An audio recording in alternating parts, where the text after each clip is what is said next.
अस्सलाम वालेकुम, नमस्कार, आदाब। मैं साजिद हुसैन और आप देख रहे हैं चाकोलिया टाइम्स।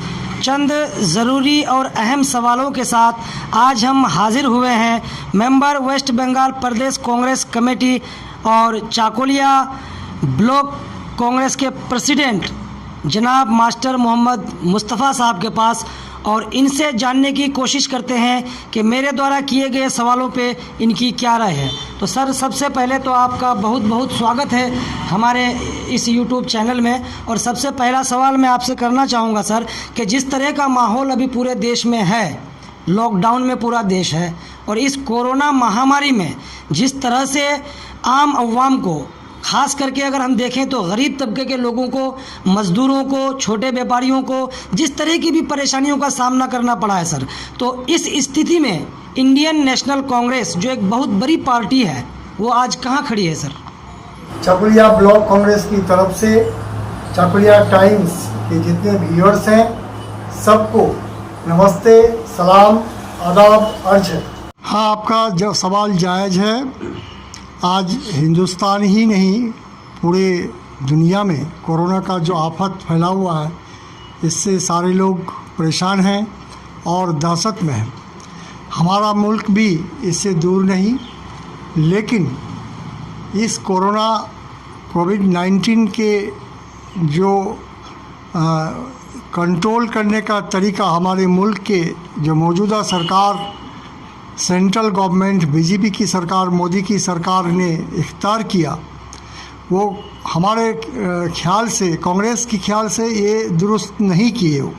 उन्होंने पहले की तरह से अचानक लॉकडाउन का ऐलान किया, जिसमें उन्होंने ये ऐलान किया जो जहाँ है वो वहीं रहेंगे, वहाँ से नहीं निकलेंगे, और जनता कर्फ्यू के शुरू किए।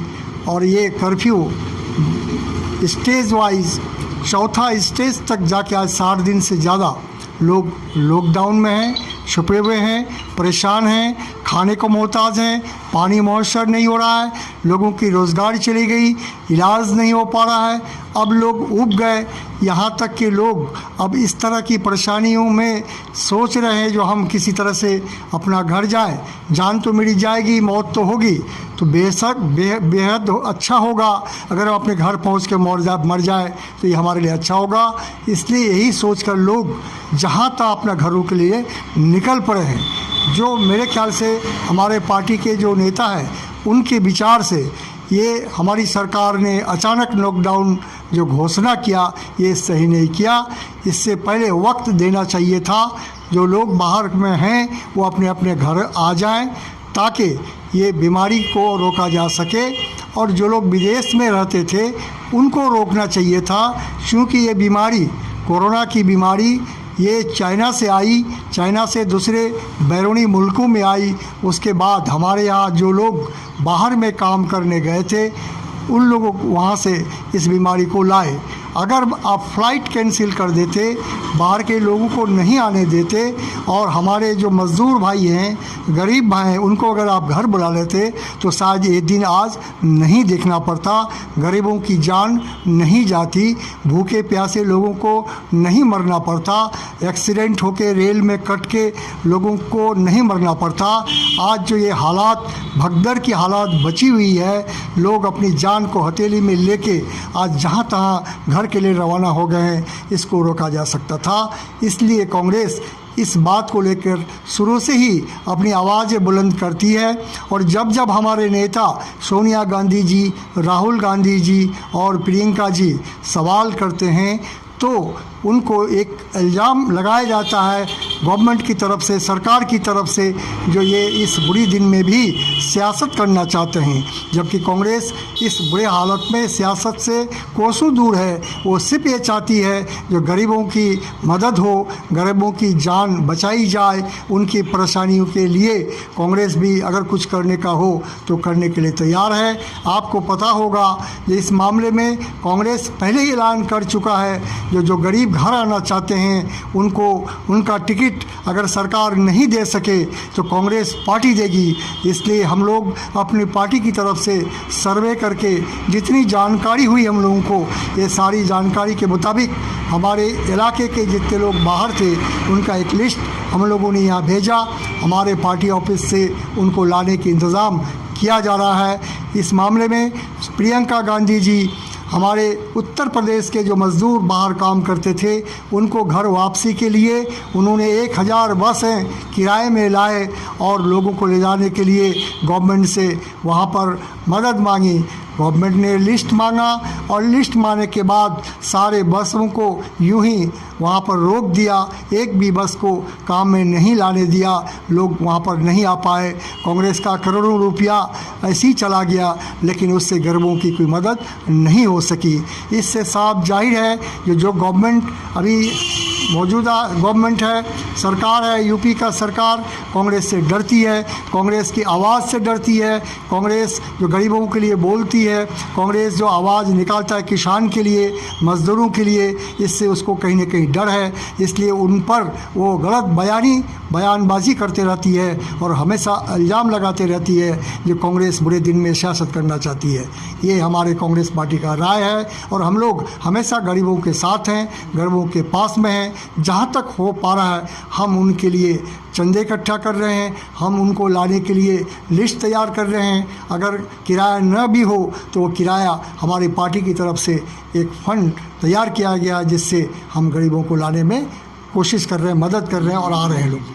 अभी जिस तरह से आपने माइग्रेंट्स लेबर की बात की सर, तो सरकार ने तकरीबन 3700 ट्रेनें, स्पेशल ट्रेनें चलाई, लेकिन सरकार का ये दावा है कि खाने पीने की व्यवस्था और अच्छी व्यवस्था ट्रेनों में है और लोग अपने अपने घरों में जा रहे हैं। लेकिन हमने भी देखा, आपने भी देखा और देशवासियों ने भी देखा कि दीनदयाल उपाध्याय स्टेशन पर जब ट्रेन रुकती है और वहाँ रखी पानी की बोतलों के ऊपर इस तरह से लोग हमलावर हो जाते हैं कि जिस तरह से ऐसा लगता है कि 3-4 दिन से उन लोगों को पानी नहीं मिला है।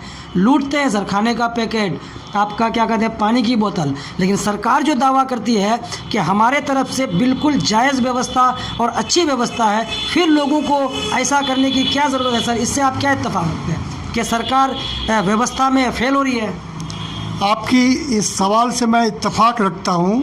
बिल्कुल सरकार नाकामयाब है अपनी गलतियों को छुपाने के लिए, अपनी नाकामयाबियों को छुपाने के लिए, अपनी व्यर्थता को छुपाने के लिए इस तरह की बयान वो देते हैं। आपने अभी सवाल किया जो कुछ ट्रेन जहाँ पर स्टेशन में रुकती है गवर्नमेंट की तरफ से उसको खाने का और पानी का इंतज़ाम जो रखा हुआ था वो पैसेंजर जो है लूट शुरू कर दिया और सभी पैसेंजर उसको नहीं पाए। मेरा सवाल यहाँ सरकार से है, जो आप स्टेशन में एक जगह जमा करके क्यों रखे थे? क्या आप प्रचार करना चाहते हैं जो गवर्नमेंट खाना और पानी पैसेंजर को दे रहा है, गरीबों को दे रहा है? आप कमरों में हर सीट में जहाँ पैसेंजर बैठेगा वहाँ खाना का पैकेट क्यों नहीं रख दिए? वहाँ पानी का बोतल आप क्यों नहीं रख दिए? अगर हर सीट में पानी का बोतल होता और खाना का पैकेट होता तो मुसाफिरों को, पैसेंजर को वहाँ से बाहर आने की ज़रूरत नहीं पड़ती। आपने कोई इंतज़ाम नहीं किया। आप 10,000 आदमी के लिए अगर 100 आदमी का इस तरह का पैकेट बनाए तो वहाँ तो लूट होना ही था। आदमी देखा जो ये पूरा माकूल इंतज़ाम नहीं है, ये सबको नहीं मिलेगा। इसलिए लोग अपने प्यास को बुझाने के लिए वहाँ पर जो जैसे पाया वहाँ से पानी को लूट लिया। ये उनको अपना जान बचाने की वजह से ऐसा हुआ और ये गवर्नमेंट की ये नाकामयाबी है, ये व्यर्थता है। ये इनको उन गवर्नमेंट को इस मामले में स्वीकार करना चाहिए, कबूल करना चाहिए जो हम लोग देश चलाने में नाकामयाब हैं। हमारी कोई प्लानिंग नहीं है, हम गरीबों से इत्तेफाक नहीं रखते हैं, हम गरीबों के लिए कुछ सोचते नहीं हैं। इसलिए कांग्रेस इस बारे में आवाज़ उठा रही है और हम लोग इस बारे में आवाज़ उठाते रहेंगे। जी, एक सवाल मेरा सर आपसे और कि अभी जिस तरह का चल रहा है कि अभी अम्फान तूफ़ान हम लोगों ने देखा कोलकाता साइड में, उड़ीसा में, जो बहुत तबाही और बहुत नुकसान मचाया, उसका कुछ असर हमारे इलाके में भी देखने को मिला। और लगातार अंतराल में तेज़ वर्षा और आंधी ने मक्का किसानों की फसलों को काफ़ी तरह से बर्बाद कर दिया है। आप इलाके के किसानों के लिए सरकार से क्या मांग करते हैं, हमारे पश्चिम बंगाल राज्य सरकार से? आपका ये सवाल भी दुरुस्त है, क्योंकि मैं भी एक किसान का बच्चा हूँ और इसी इलाके में रहने वाला हूँ। जी, बहुत ज़्यादा बर्बादी हुई है सर, मैं इलाके में मुझे भी पता है कि इस इलाके में अम्फान जो एक तूफ़ान आई हुई थी अभी, जो बहुत ही बड़ा, हम लोगों को पता नहीं, हमारे की ज़िंदगी में इतनी बड़ी तूफ़ान कभी आया नहीं था, लोग देखा नहीं, जो काफ़ी तबाही मचाई हुई थी। विशेष करके ख़ास तौर पर कोलकाता साइड में 8 जिला को तबाह कर चुका है। उसका असर हमारे यहाँ भी पड़ा। यहाँ भी किसानों के जो फसल लगे हुए थे वो काफ़ी नुकसान हो चुका है। भुट्टा तो स्पेशली बर्बाद हो गया। किसान कर्ज लेकर खेती किया था, अब वो कर्ज नहीं चुका पाएंगे। वो बड़ी मेहनत से अपना फसल उगाए थे, उनका घर में फसल आएगा नहीं, वो खाने को मोहताज हो जाएगा। बैंक उसको माफ़ नहीं करेगा, बैंक उसको नोटिस करेगा, कुर्क करने की धमकी देगा और एक ही रास्ता किसानों के लिए होगा, जो खुदकुशी कर ले। ये हालात हमारे इलाके में, हमारे बंगाल में इस तरह का हालात बन चुका है। इस मामले में कांग्रेस स्पष्ट अपना बयान दिया है। जो इस मामले में सरकार को, वेस्ट बंगाल गवर्नमेंट को, सेंट्रल गवर्नमेंट को चाहिए जो अम्फान तूफ़ान से नुकसान जो हुआ है बंगाल में, इसको एक नेशनल डिजास्टर डिक्लेयर किया जाए, घोषित किया जाए। जहां पर इस मामले में अगर ऐसा घोषित किया जाए तो जो नुकसान हुआ है उसकी भरपाई सरकार के तहवील से, खजाने से उसकी की जाती है। जो किसान का फसल नुकसान हुआ है उसका फसल बीमा का प्रीमियम अगर गवर्नमेंट ने दिया है तो सारा रकम उनको मिल जानी चाहिए।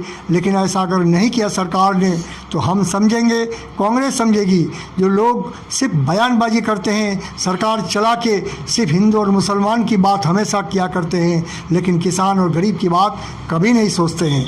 यहाँ जो तूफ़ान है इससे किसी खास तबके के लोगों को परेशानी नहीं है, आम अवाम को, apart from any caste and creed, कोई मजहब और जात और पात को नहीं मानकर सबके यहाँ तूफ़ान है, सब बर्बाद है, सब तबाह है। इसलिए कांग्रेस डिमांड किया है, हम लोग भी डिमांड करते हैं कि ये तबाही नेशनल डिजास्टर के तहत डिक्लेयर किया जाए। ये जो आफत है इसको नेशनल आफत घोषित किया जाए ताकि किसानों का कर्ज माफ़ हो जाए, किसानों को स्पेशल पैकेज मिले, किसानों को फिर से बीज मुहैया कराया जाए ताकि वो आने वाला फसल जो सीज़न आ रहा है, रोपनी का फसल, अमन धान का सीज़न, उसमें फिर वो कर सके। और हम लोग यहाँ तक दावा किए हैं जो मज़दूर बाहर से आए हुए हैं उनको रोज़गार दिया जाए, उसको एनआरजीएस के तहत, एनआरजीएस में कांग्रेस पहले ही उनके काम के लिए गांव में इंतज़ाम किया है। 100 दिन का काम जिसको हम लोग कहते हैं उसको बढ़ाकर 200 दिन का काम अगर कर दिया जाए तो गांव के लोग, किसान, मज़दूर ये काम करके अपना मैंडेज अपने घर लाएंगे और अपना किसी तरह से रोजी रोटी निकालेंगे और उनकी जानें बच जाएगी, उनकी इज्जतें बच जाएगी। ये दावा ऑलरेडी कांग्रेस कर चुका है और हम लोग इसको प्रचार भी कर रहे हैं। उम्मीद कर रहे हैं कि सरकार इस बात को मान लेगी। अगर सरकार इस बात को नहीं मानती है, अम्फान तूफ़ान को नेशनल आफत अगर नहीं मानती है, नेशनल डिजास्टर की घोषणा नहीं करती है, तो कांग्रेस इसके लिए आगे की जो लड़ाई है, आंदोलन है, वो हम लोग करते रहेंगे। हम लोग लॉकडाउन को देखते हुए अभी सिर्फ हम लोग ऑनलाइन या पिकअप प्रोग्राम जो कांग्रेस का था उसके तहत सारे हिंदुस्तान में एक मुहिम चलाए हैं। इससे अगर सरकार की नींदें नहीं टूटी, वो अगर हमारे किसान, हमारे गरीब, हमारे मज़दूर के लिए कुछ हमदर्दी नहीं दिखाए तो कांग्रेस को रास्ता में उतरना होगा। जो कांग्रेस देश को आज़ादी के लिए जेल गए, गोली खाए, फांसी में लटक गए, इंशाअल्लाह कांग्रेस अभी भी किसान के लिए, गरीब के लिए, मज़दूरों के लिए, गांव में रहने वालों के लिए फिर वो वही मुहिम चलाएगी, वही आंदोलन करेगी और हम किसान को उसकी जो मुसीबत है उससे बचाने के लिए जो भी लड़ना होगा कांग्रेस की तरफ से हम लोग चाकुलिया ब्लॉक कांग्रेस में भी विरोध करेंगे। जी, एक आखिरी सवाल सर आपसे मेरा कि स्पीकअप प्रोग्राम आप लोगों का जो कल 28 तारीख को हुआ उसमें 100 दिन के मनरेगा के तहत जो काम मिलता है मज़दूरों को, उसको 200 दिन करने की जो बात कही गई और लोगों के अकाउंट में डायरेक्ट 7,000 रुपये डालने की बात कही गई। लेकिन इसमें जो है कांग्रेस की तरफ से जो ये आवाज़ उठाई गई तो सरकार की तरफ से ये कहा गया कि कांग्रेस इस पर राजनीति कर रही है, पहले कांग्रेस शासित राज्यों में इसको लागू किया जाए। तो इस पे आपकी क्या कहना है सर? जायज़ बात है। तो स्पीकअप प्रोग्राम आप लोगों का कल हुआ, जायज़ बात है। कल हम लोगों ने पिकअप प्रोग्राम कांग्रेस जो किया था उसके तहत हमारे हर सूबा में, हर ब्लॉक में, हर अंचल में हर कांग्रेस कर्मी ने इस प्रोग्राम को बड़ी बढ़िया से किया और हाईलाइट किया सोशल मीडिया के थ्रू, ताकि सारे लोग जान जाए जो कांग्रेस बैठा नहीं है। कांग्रेस किसानों के लिए, कांग्रेस प्रवासी मजदूर के लिए, कांग्रेस वो उन मज़दूरों के लिए जो बाहर काम करने गया था, मजबूर होकर लॉकडाउन में फंस गया, वो किसी भी तरह से घर अगर पहुंच रहे हैं, उनको अभी तुरंत खाने के लिए रोज़गार मुहैया कराया जाए। और ये रोज़गार हम लोग जब कांग्रेस पावर में था, मनमोहन जी की सरकार के टाइम में मनरेगा का प्रोग्राम किया गया था। 100 दिन का काम का रोज़गार का गारंटी दिया गया था, जो उसको घर में अपना काम मिलेगा, जहाँ से वो काम करके अपने मजदूरी हासिल करेगा, उसको कहीं बाहर जाकर रोज़गार करने की ज़रूरत नहीं है। यही प्रोग्राम हम लोग डिमांड करते हैं। जो आज चूँकि मुसीबत आई हुई है, उनको काम करने की कोई जगह नहीं है, इसलिए ये अभी कुछ दिन खींचेगा और भी हो सकता है 6 महीना लॉकडाउन की वजह से मज़दूरों को अपने घर में ही बैठना पड़े, तो 6 महीना तक उनको रोज़गार चाहिए। इसलिए 200 दिन का काम उसको चाहिए ताकि वो अपना रोज़गार हासिल कर सके और सूखी रोटी कम से कम खाकर अपने बाल बच्चों को ज़िंदा रख सके। इसलिए ये दावा कांग्रेस की तरफ से किया गया है, जो आप 100 दिन का जो काम है मनरेगा का, 100 दिन का जो मैंडेज का काम है, उसको डबल कीजिए ताकि इस आफत के दिन में मज़दूरों को कोई राहत मिले।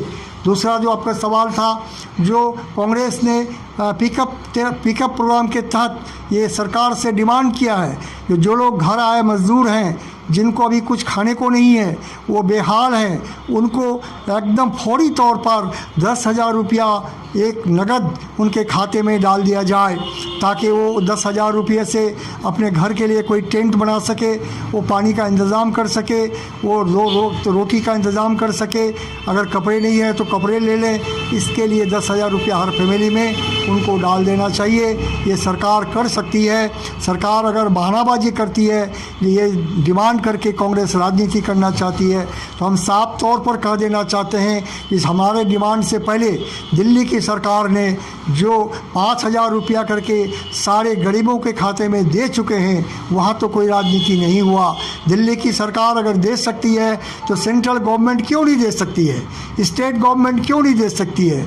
अब रही बात कांग्रेस शासित देशों सरकारों की, हमारे कांग्रेस शासित देश, हमारे राजस्थान की सरकार, हमारे छत्तीसगढ़ की सरकार, या हमारे जहाँ जहाँ भी सरकार है वहाँ ये काम शुरू कर चुका है और वहाँ बड़ी अच्छे ढंग से ये रुपये उनके खाते में डाले जा रहे हैं। आप इसको लोगों को गुमराह मत कीजिए, हमारे डाटा आप कलेक्ट कीजिए, आप देखिए जो हमारे कांग्रेस शासित देश में प्रदेश में कांग्रेस के सरकार हैं, चीफ मिनिस्टर हैं, वो गरीबों के लिए इस तरह के खाते के टाका उनमें डाल रहे हैं। ये इसलिए डिमांड किया है कांग्रेस 10,000 एक मुश्त रुपया गरीबों को खाता में डाला जाए, और जब तक रोज़गार न हो उनका, या जब तक लॉकडाउन ख़त्म न हो, कम से कम 6 महीना तक उनके हर महीने 7,500 रुपया उनके खाते में डाला जाए, ताकि वो बाल बच्चों का अपना पालन पोषण कर सके और वो ज़िंदा रह सके, मर न जाए भूखे प्यासे। इसलिए ये डिमांड पिकअप प्रोग्राम के तहत कांग्रेस ने ऐलान किया है, और हम लोग कल सोशल मीडिया के जरिए हम लोग ऑनलाइन ये प्रचार, ये दावा, ये आंदोलन शुरू किए हैं। और ये आंदोलन अगर गवर्नमेंट नहीं मानेगा, चाहे वो स्टेट गवर्नमेंट हो, चाहे वो सेंट्रल गवर्नमेंट हो, उसके खिलाफ कांग्रेस चुप नहीं बैठेगी। कांग्रेस हमेशा गरीबों के साथ था, कांग्रेस के हमेशा गरीबों के साथ है, और आइंदा भी गरीबों के लिए जो लड़ाई लड़नी होगी वो लड़ेगी। और ये लड़ाई सिर्फ कांग्रेस ही लड़ के आई है और कांग्रेस ही लड़ सकती है। इसलिए आवाम का भरोसा है, गरीबों का भरोसा है, जो कांग्रेस ज़रूर उन लोगों के लिए जो परेशानी हालत में है उनके साथ कांग्रेस लड़ाई में रहेगी, आवाज़ बुलंद करेगी, और हम लोग कर रहे हैं, और इससे भी ज़्यादा आवाज़ हम लोग बुलंद करेंगे, और तब तक करते रहेंगे जब तक ये गवर्नमेंट, ये सरकार हमारे इन मज़दूरों के लिए कोई ठोस कदम नहीं उठाए, उनको आर्थिक पैकेज न दे दे, तब तक हम चैन से नहीं बैठेंगे, उनकी नींद को हम हराम कर देंगे। ये मनसूबा कांग्रेस की तरफ से है। हमारे कांग्रेस की सोनिया जी ने घोषणा की है, राहुल राहुल जी ने दिन रात मेहनत कर रहे हैं, प्रियंका गांधी दिन रात मेहनत कर रही है, हजारों लाखों कांग्रेस के कार्यकर्ता अब इसके लिए सड़क में उतरे हुए हैं। उत्तर प्रदेश के हमारे जो प्रदेश अध्यक्ष हैं वो जब इन बातों को रखे तो वहाँ की सरकार ने उनकी आवाज़ को दबाने के लिए उनको जेल में डाल दिया, उनके साथ गलत हरकत किया, पुलिस से उनको टॉर्चरिंग किया गया। लेकिन याद रहे, जो भी सरकार जहाँ हो, आप टॉर्चरिंग करके दबा नहीं सकते हैं कांग्रेस की आवाज़ को। गरीबों के हित में जो आवाज़ अवाम निकाल रही है वो आगे बढ़ती जाएगी और एक दिन ये आवाज़ फानूस बनकर इस सरकार को उखाड़ फेंकेगी, यही आशा हम लोग रखते हैं। और इसी भरोसे कांग्रेस के सारे वर्कर्स, हम ब्लॉक कांग्रेस की अध्यक्ष के नाते, प्रदेश कांग्रेस के सदस्य होने के नाते मैं भी ये बेड़ा उठाया हूँ। जब तक हम सारे मजदूर के इन प्रोग्रामों के तहत उनके पास खड़े होकर उनकी सारे हुकूक को अदा नहीं कर दे, हम चैन से नहीं बटेंगे। धन्यवाद। जय हिंद। ये थे मेंबर वेस्ट बंगाल प्रदेश Congress committee and Chakulia block Congress के प्रेसिडेंट जनाब मास्टर मोहम्मद मुस्तफ़ा साहब, जिनसे हमने बात की। आपने देखा, आपने सुना, आपने जाना। वीडियो पसंद आए तो लाइक शेयर कमेंट अवश्य करें। चैनल को सब्सक्राइब कर बेल आइकन को दबाएं। खुदा हाफिज़।